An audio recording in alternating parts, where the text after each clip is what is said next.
Election 2024, चाहे आप किसी भी पॉलिटिकल पार्टी का समर्थन करें, चाहे आपने किसी भी पॉलिटिकल पार्टी को वोट किया हो, चाहे कोई भी पॉलिटिकल पार्टी पावर में आए, सत्ता में आए, क्या करप्शन मिट पाएगा, खत्म हो पाएगा? क्या गरीबों की तकलीफ देखी जाएंगी? क्या उनकी समस्याएं सुनी जाएंगी? क्या उनका हक उन तक पहुंच पाएगा? तो चलिए इससे पहले कुछ एनालिटिक्स को देखते हैं। एज ऑफ इंडिया 2023-2024 इस वक्त इंडिया में कुल टोटल 28 स्टेट्स और 8 यूनियन टेरिटरीज है। यूनियन टेरिटरीज यानी कि वह प्रदेश जो कि केंद्र सरकार के अधीन होते हैं, सेंट्रल गवर्नमेंट के अंडर होते हैं, जिनमें आते हैं Ladakh, Jammu and Kashmir, Puducherry, Lakshadweep, Delhi, Chandigarh, Dadra and Nagar Haveli, Daman and Diu, Andaman and Nicobar islands. और 2019 के हिसाब से इंडिया में इस वक्त कुल टोटल 6,64,369 विलेजेस है। It means there are almost 70% of the India's population lives in villages and the rural areas. और इसी के साथ साथ इंडिया चाइना को पीछे छोड़ते हुए दुनिया का सबसे बड़ा आबादी वाला देश बन चुका है with the population of 144 crore means 1.44 billion, जिसमें से 51.6% पुरुष है और 48.4% महिलाएं हैं। और इसीलिए इंडिया को दुनिया का सबसे बड़ा लोकतांत्रिक देश कहा जाता है। हाँ, सच में इंडिया दुनिया का सबसे बड़ा लोकतांत्रिक देश है, पर सबसे अच्छा बिल्कुल भी नहीं। बल्कि इंडिया एक ऐसा लोकतांत्रिक देश है जहाँ जनता की सुनी ही नहीं जाती, जहाँ लोगों की सुनी ही नहीं जाती। और जबकि इंडिया की 70% पॉपुलेशन गाँव में और ग्रामीण इलाकों में रहती है, इसके बावजूद गाँव में हालात इतने ज्यादा खराब है। जो चंद जरूरतमंद सुविधाएं होती है जैसे कि बिजली और पानी की सुविधाएं अच्छी नहीं है। कुछ राज्यों में तो लोगों को पानी लाने के लिए भी भारी मशक्कत करनी पड़ती है। ड्रेन्स और नालियों की हालत तो ऐसी है जैसे कि डस्टबिन हो। गांव तक जाने वाली सारी इवन शहरों में भी बहुत सी सड़कें उखड़ी पड़ी हुई है।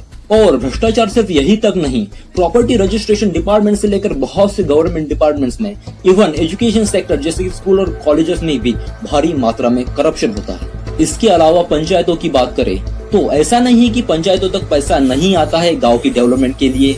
पैसा तो आता है, पर पैसा आने के बाद जो काम करवाया जाता है वह इतनी खराब क्वालिटी का होता है कि करवाए जाने की 15 दिन से 2 महीने के अंतराल में ही वह फिर से खराब हो जाता है।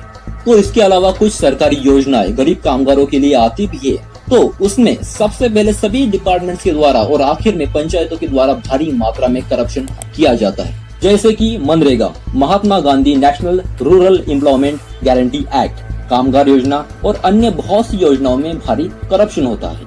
और इसी वजह से जो योजनाएं 100 लोगों तक पहुंचनी चाहिए थी वह सिर्फ 20 ही लोगों तक पहुंच पाती है।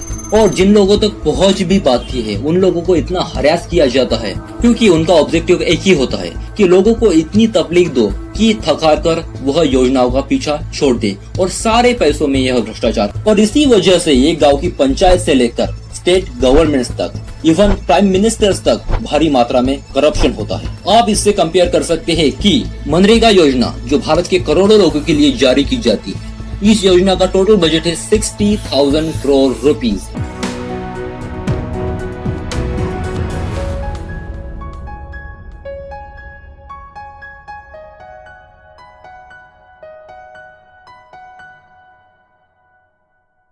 बीजेपी में हिमंता बिस्वा शर्मा 10,000 करोड़, नवीन जिंदल 21,000 करोड़, अशोक चौहान, शुभेंदु अधिकारी 10,000 करोड़। और इसके अलावा 2014 से 25 ऐसे अपोजिशन लीडर थे जिन पे बड़े बड़े भ्रष्टाचार घोटालों के आरोप लगे। उसके बाद वह बीजेपी में शामिल हो गए और बाद में बिना किसी इन्वेस्टिगेशन के उन पे लगे गए सारे एलिगेशंस को हटा दिया गया बिना किसी इन्वेस्टिगेशन के।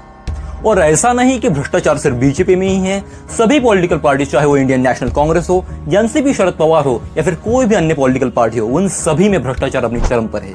और इसी वजह से गरीबों को उनका हक मिल ही नहीं पाता। और आखिर में सिर्फ एक ही सवाल उठता है कि ऐसे में भला हम करें तो करें क्या।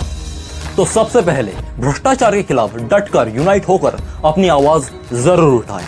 हमेशा अपने अधिकारों के प्रति अवेयर रहे, जागरूक रहे। और अगर आपकी एरिया, गांव, सिटी में बिजली, पानी या फिर सड़कें उखड़ी पड़ी है, ड्रेन्स और नालियों की साफ सफाई नहीं होती है या फिर सरकारी योजनाओं का लाभ अब तक नहीं पहुंचने दिया जाता, तो ऐसे में आप पंचायत समिति, जिला पंचायत और शहरों में म्युनिसिपैलिटीज या फिर जो भी हेड ऑफिस से आप एकत्रित होकर या फिर अकेले भी जाकर कंप्लेंट जरूर कीजिए। और अगर कंप्लेंट करने के बाद ज्यादा से ज्यादा 15 से 30 दिन के अंदर अगर आपको आउटपुट नहीं मिलता तो आप लीगल एक्शन भी ले सकते हैं, कोर्ट केस तक कर सकते हैं। इवन आप आंदोलन भी कर सकते हैं। और एक बात ध्यान में रखिएगा, अगर आप सच्चाई के लिए, न्याय के लिए, गरीबों के हक के लिए एक कदम बढ़ाएंगे, शुरुआत करेंगे, तो लोग आपके साथ जरूर जुड़ते जाएंगे। और एक लास्ट और सबसे महत्वपूर्ण बात ध्यान में रखिएगा कि भ्रष्टाचार के कारण सिर्फ हमारे देश भारत का सिर्फ पैसा कम नहीं होता, बल्कि जो काम कुछ दिनों, हफ्तों और ज्यादा से ज्यादा महीनों में होना चाहिए था, वह ज्यादातर सिर्फ पेंडिंग ही पड़ा रहता है।